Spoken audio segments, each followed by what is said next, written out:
Vous allez voir ce qu'il va dire sur la Constitution. Regardez ce que lui dit. Protection des minorités, la perversion politique d'un impératif légitime. Vous êtes censé défendre les droits des hommes. Mais quand on protège les autochtones, vous traitez ça des pervers. Est-ce que vous comprenez? Regardez ce qu'il va dire. Le sens de la Constitution du Biya, article 57, alinéa 3. Si j'ai la Constitution ici, on va dire cet article.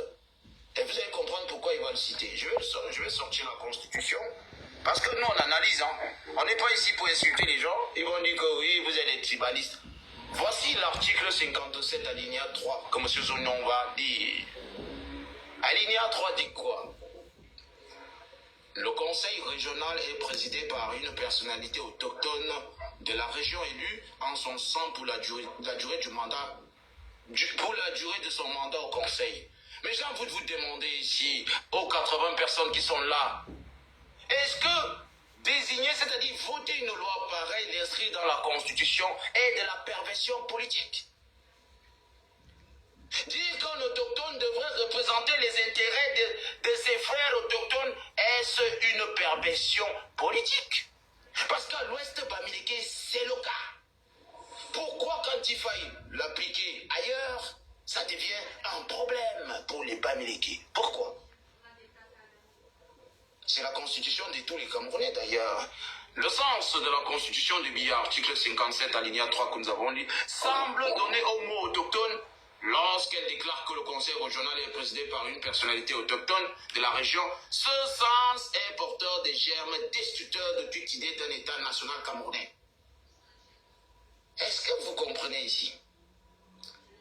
La bataille des intellectuels, les intellectuels Bamileke. Lisons un peu ce qu'il va dire, à part la suite. La constitution révisée est celle qu'elle pose des principes de discrimination, est effectivement loin de refléter, comme toute constitution, les aspirations à la conscience nationale. Elle reflète, autant pour moi, plutôt une fausse conscience. C'est gravissime quand même les mots de M. Zognon, professeur d'université. Parce que si nous allons regarder par exemple les élites à l'ouest Bamileke, vous voyez le rouge à l'ouest Bamileke, il n'y a pas un seul halogène. Il n'y en a pas un seul. Alors regardez les notaires à l'ouest Bamileke. Il n'y en a pas un seul. Attendez, je vais vous montrer la liste que j'ai déjà travaillée. Bon, on peut même regarder ici, on n'a pas besoin. Regardez simplement les noms des notaires dans la région de l'ouest Bamileke. Il n'y en a pas un seul qui soit halogène. Tous sont Bamileke. C'est-à-dire des gens qui pratiquent le communautarisme déjà, les gens qui pratiquent même l'ethnocentrisme, le favoritisme clanique. Je ne vais pas dire tribalisme parce qu'ils vont encore dire que nous les appelons tribalistes. Le népotisme, la mégalomanie. Ce sont ces mêmes individus qui disent que la constitution du Cameroun, je vais vous lire ses propres termes, reflète plutôt une fausse conscience. Parce que son excellence Paul Biya a voulu protéger les leurs, les siens, autant pour moi. Motion, c'est vrai? Oui, monsieur Simon. Oui, moi je voulais juste... bonjour à tout le monde.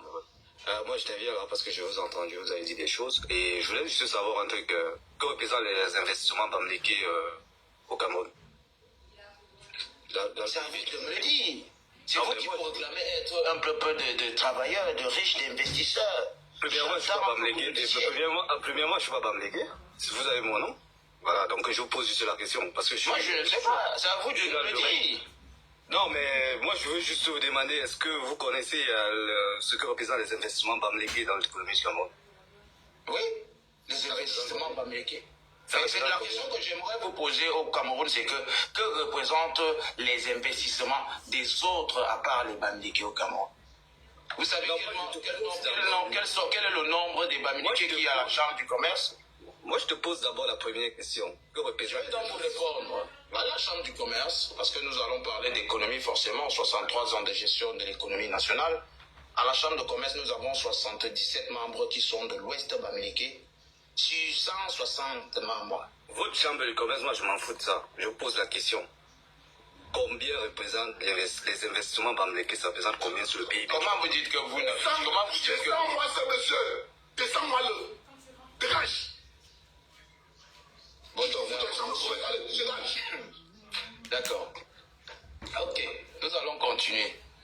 s'en foutaient de la chambre de commerce. On va continuer. Parce que ça, c'est une petite parenthèse avant de pouvoir laisser les autres parler. Je veux que vous compreniez un peu ici le combat que ces gens mènent. Il faut comprendre le combat que les intellectuels de l'Ouest bamileke mènent auprès de l'ONU. Là, je ne suis pas en train de parler d'un courrier, d'un document qui est adressé au Cameroun. Il est adressé à l'Organisation des Nations Unies pour l'éducation, la science et la culture. Ces gens sont en train de dire à l'ONU que la constitution de Biya est une constitution qui nous empêche de prendre ce pays. Comment c'était convenu? Est-ce que vous comprenez? Lisons. C'est bien de d'abord lire. Et ce d'autant dans la Constitution, ces concepts d'allogènes et d'autochtones ont été laissés dans une grande ambiguïté. Tant au niveau sémantique, où il n'y a aucune précision du concept dans le texte fondamental, qu'au niveau politique, où il prête le flanc à toutes sortes de manipulations. Pourquoi? Je vais vous dire pourquoi. Et effectivement, quand on lit la Constitution qui est là, lisons-la un peu ensemble. Je ne sais pas où elle est partie, ma Constitution que j'avais ouverte ici tout à l'heure.